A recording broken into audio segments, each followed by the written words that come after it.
So for day 2 here, we're going to do a review of right triangle trig. And this is just an activity we did in class where we looked to see that these ratios were the same depending upon the side of your triangle.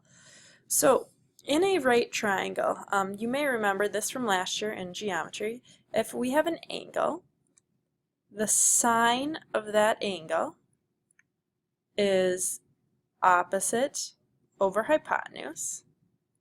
The cosine of that angle, and this is the k, is adjacent over hypotenuse. The tangent of that angle is opposite over adjacent. And now there's 6. There's what's called the reciprocal trig functions. The cosecant of theta is hypotenuse over opposite. The secant of theta is adjacent over hypotenuse, or excuse me, that's cosine, so this is the reciprocal here. So we have hypotenuse over adjacent. And the only one that really makes sense to me, the reciprocal, is the cotangent. I remember that one, tangent, cotangent. These other ones, the letter switch, is adjacent over opposite. So when we take a look at doing some of these here, it says, this first one says find the 6 trig values. Well, we need to find our hypotenuse here. So first 10 squared plus 7 squared equals c squared. So that's 149 equals c squared. So we could leave this as the square root of 149. So here's our theta up here. So we would say the sine of theta, cosine of theta, tangent of theta, there's our 3, and then the reciprocal ones, the cosecant of theta, the secant of theta, and the cotangent of theta. And so now sine is opposite over hypotenuse. So if here's our angle, opposite is the 7 over the square root of 149, our hypotenuse. Cosine is adjacent, so 10 over the square root of 149. And tangent, TOA, opposite over adjacent, 7 over 10. Because again, and here's our angle, here's the opposite, the adjacent, and the hypotenuse. So cosecant is just the reciprocal of these. So square root of 149 over 7, square root of 149 over 10, and 10 over 7. So in this case, it says the secant is 6/5, find the cosine.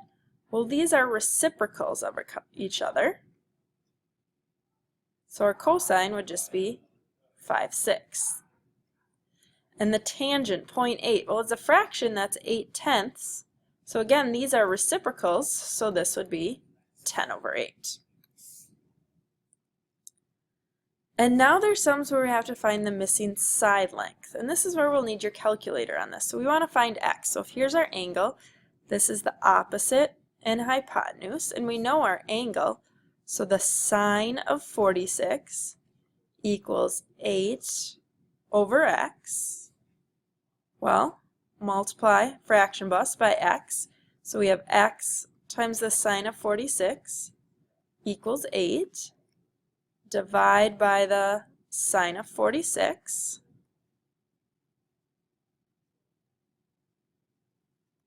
so we have, oops, that's not what I meant to go to your calculator here. And on your calculator, you want to make sure in this corner it says degrees. If it doesn't, you hit menu, document, settings, document settings, and you can change this angle to radians, degrees, and gradients, and we want degrees, and I always click make as default. So let's see, what did we want to type in again? 8 divided by the sine of 46, so we have 11.12.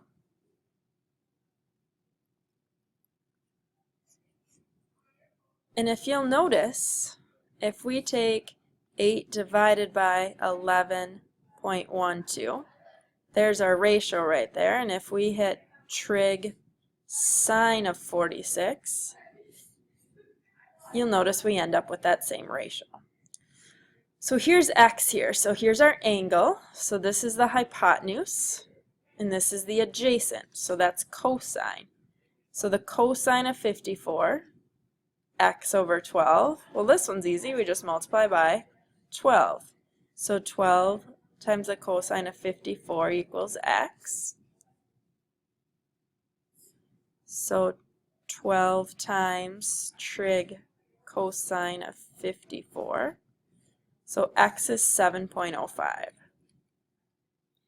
And we'll see that same thing. If we type in here, we'll see that ratio appear if we just type in the cosine of 54.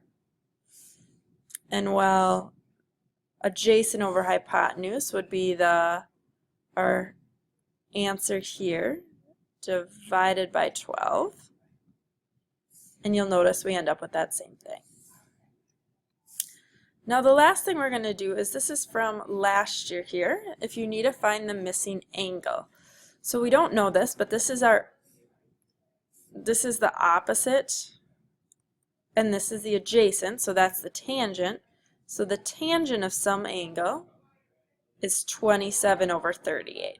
So to find x, to find a missing angle, we have to use the inverse. So on your calculator, we have this. So if we go to your calculator, trig here, 27, was it 38? 35, I think it was 38, yeah. And so we had 35.4 degrees. Now, some of you guys, I know we don't have these calculators at home, but you guys hopefully can go to Desmos. And on Desmos, see if I can make this a little smaller so we can see everything here.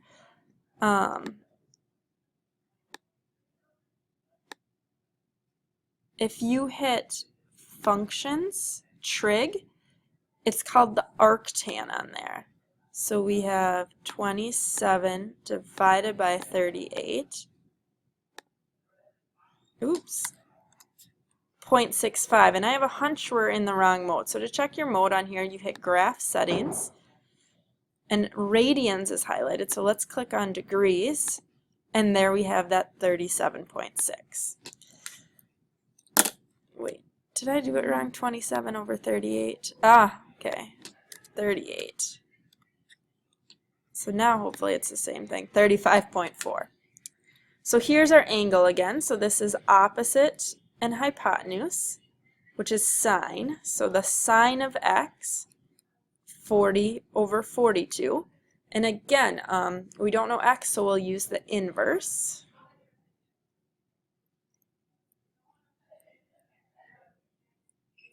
Okay, so on our calculators here, sine 40 divided by 42, 72.2. And again, if we were to use Desmos here, again, to check your mode, it's that graph settings, and we're in degrees, and it should stay there. We had the arc sine, the inverse, 40 divided by 42. Oops, why did I put that equal sign there? 72.2 again.